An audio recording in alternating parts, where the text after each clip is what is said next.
This video is brought to you by Keeps.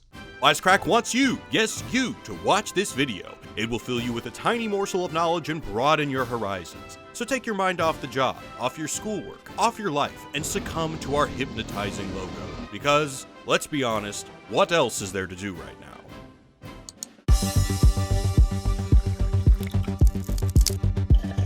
What's up, Wisecrack? Jared here. Today we're going to dive into the work of one very controversial filmmaker, Paul Verhoeven. Verhoeven's films have divided critics. Some call him misogynistic, kitschy, and sadistic. Others call him a brilliantly subversive satirist. So which is it? To find out, let's explore Verhoeven's most divisive films, to see if his work is as deep as his champions claim, or as dumb as his detractors decry. Welcome to this Wisecrack edition on Paul Verhoeven, deep or dumb, and as always, spoilers ahead. But before we continue, I want to give a shout out to this week's sponsor, Keeps. It may be really embarrassing to talk about, but if you're worried about losing your hair, you're not alone. In fact, it's probably everyone's fear. Who could pull off a bald head like Dwayne Johnson or Vin Diesel? And the unfortunate part is that 2 out of every 3 guys will experience some form of male pattern baldness by the time they're 35. Luckily, Keeps is an FDA-approved treatment plan for keeping the hair on your head. With Keeps, you meet with a doctor online, receive a treatment plan tailored to your needs, and get medication shipped right to your door. Keeps offers prescription and over-the-counter medication and has doctors on staff to keep track of your progress. With Keeps, some men even experience hair regrowth. Find out why Keeps has over 1,000 5-star reviews by going to keeps.com/wisecrack. When you click the link in the description, you'll get 50% off your first 3 months, so check it out today. And now back to the show.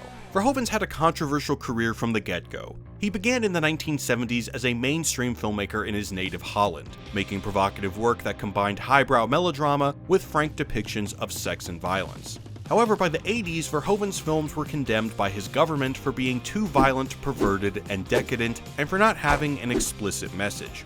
Unable to find financing, the Dutch filmmaker took his talents to America, where ironically, he would face these exact same criticisms. His American films generally fit into 2 camps: violence-filled action spectacle and sexually explicit dramas. With RoboCop, Total Recall, and Starship Troopers, Verhoeven injected a sci-fi sensibility into traditional action film formulas: a revenge thriller, a spy adventure, a war film, and of course, it's all incredibly violent. And when I say violent, I mean this. Go force.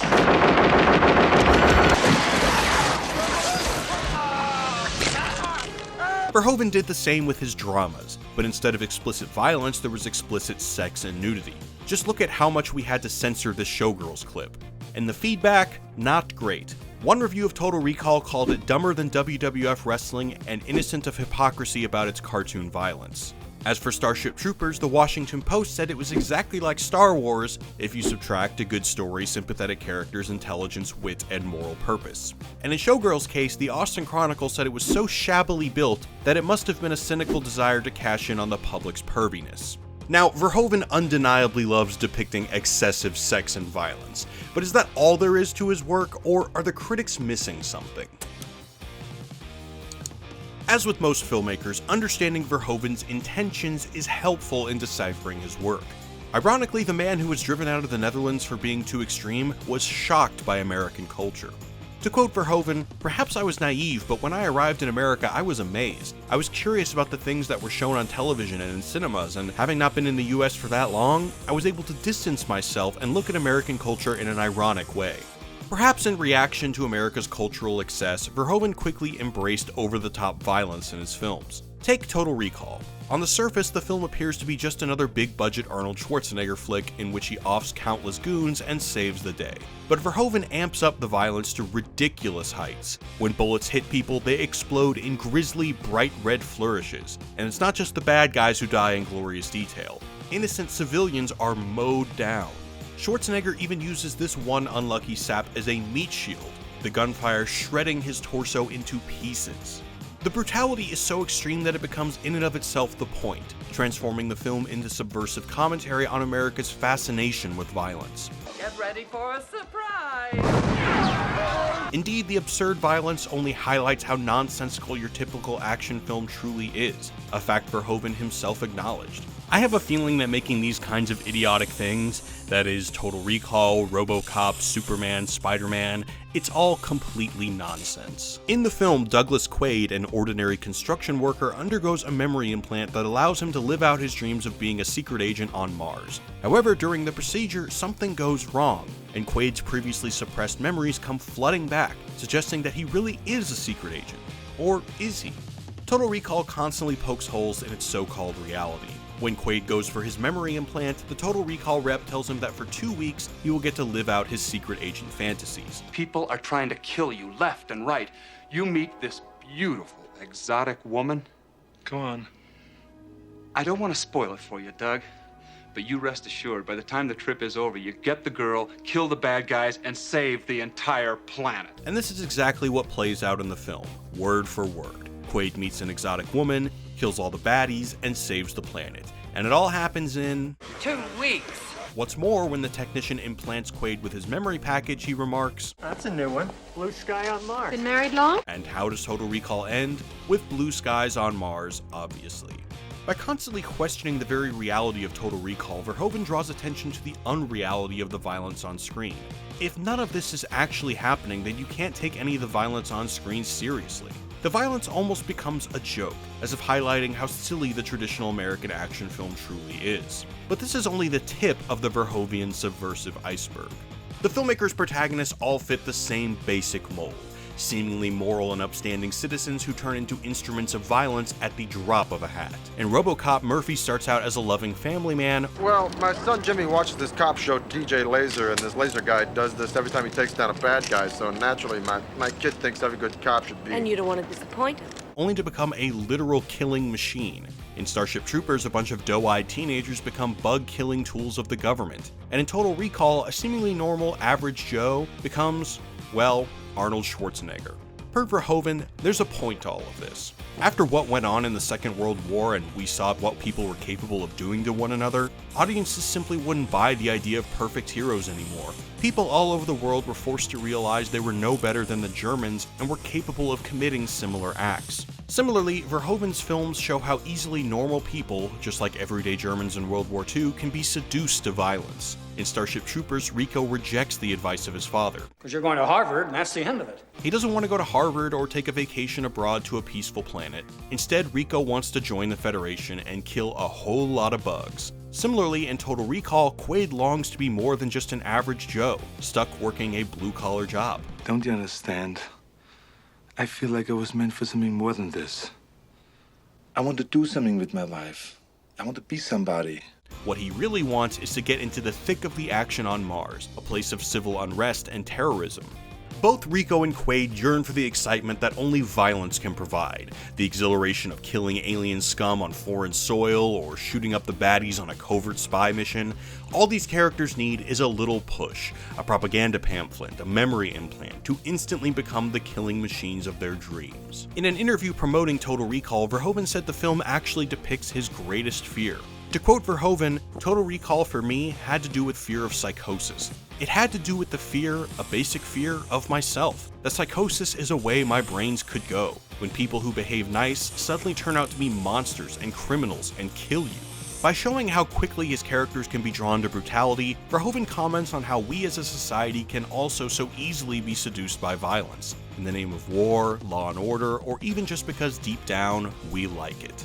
But that's not all. Verhoeven doesn't only use violence as a meta-commentary on the absurdity of American cinema, or as a critique of human nature. To really understand his deepest intentions, we have to go all the way back to his childhood.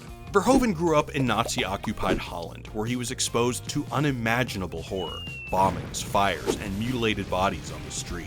To quote Verhoeven, I remember seeing dead people. I remember when I was with my father being forced to walk past a group of Dutch people who had been executed by the Germans in a reprisal.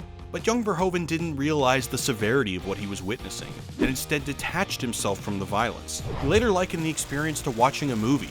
In Rob Van Sheer's biography on Verhoeven, the filmmaker recalls watching houses be blown up, burning across the horizon. He calls the experience less scary and more akin to watching a particularly intense special effect. Similarly, each of Verhoeven's characters detach themselves from the horrors happening around them. And every day I have to make decisions that send hundreds of people like you to their deaths. Verhoeven's films are filled with people nonchalantly watching violence on screens. RoboCop constantly cuts to world news of oppressive governments and insurgency, only to cut to ads for a game about nuclear war. Red alert. Red alert.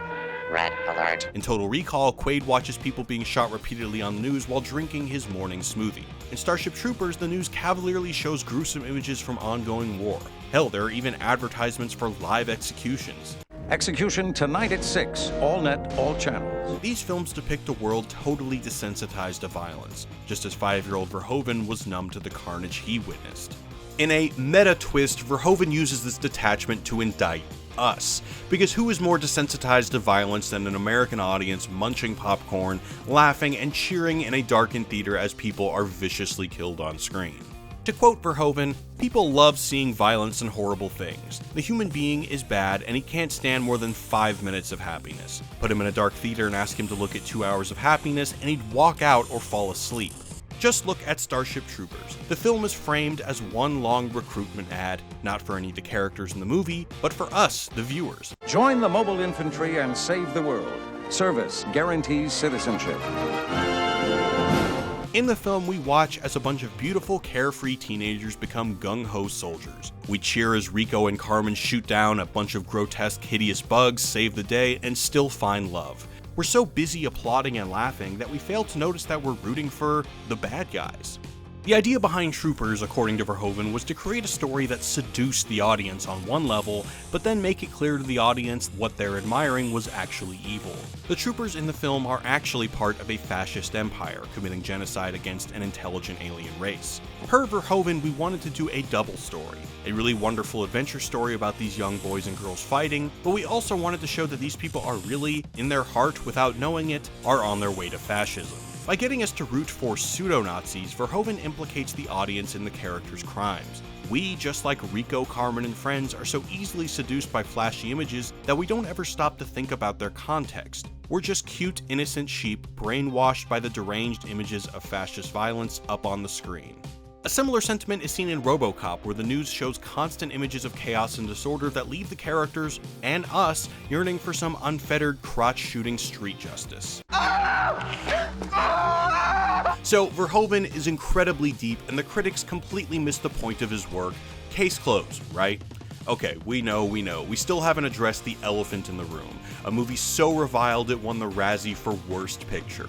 A movie so bad, even the people who like it tend to do so ironically.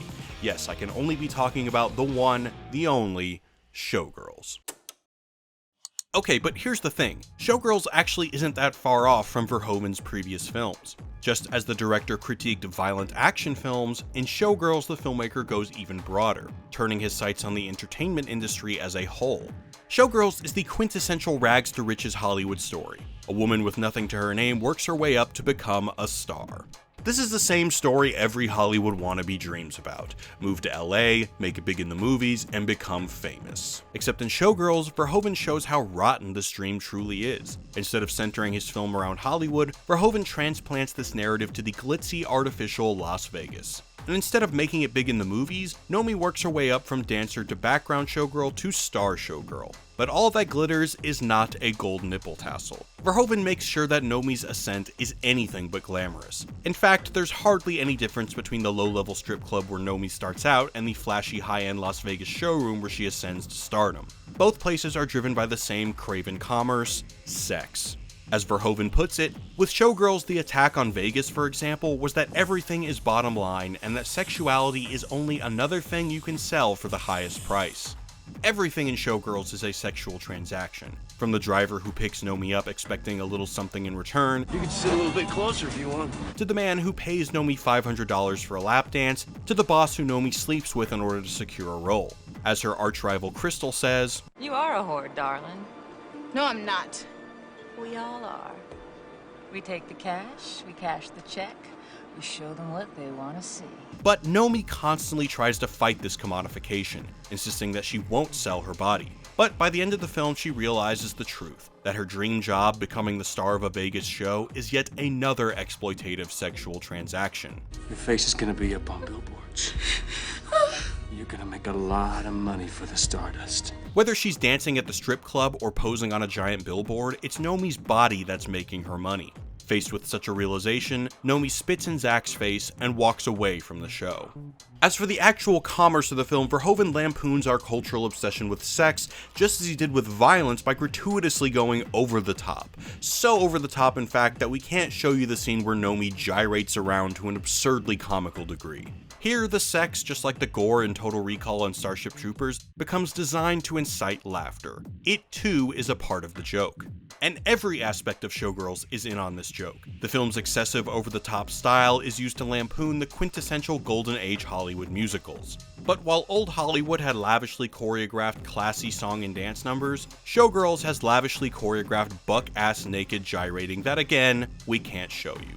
What's more, it mocks the competitive dog-eat-dog nature ubiquitous in films about big Hollywood dreams by again taking the genre to absurd extremes. In a conversation between rivals Nomi and Crystal, they bond over both enjoying dog food growing up, literalizing the two as dogs fighting over the same bone.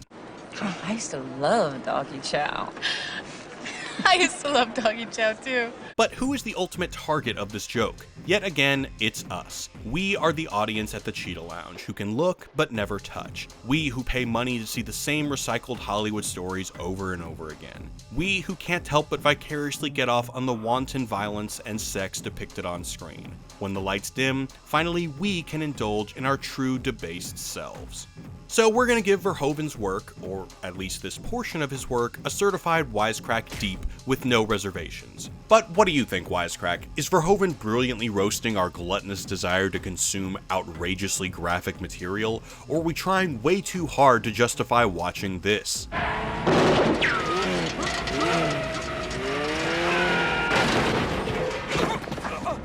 Let us know in the comments. Big thanks to our patrons for supporting the channel and our podcast. Don't forget to hit that subscribe button, and as always, catch you next time, guys. Peace.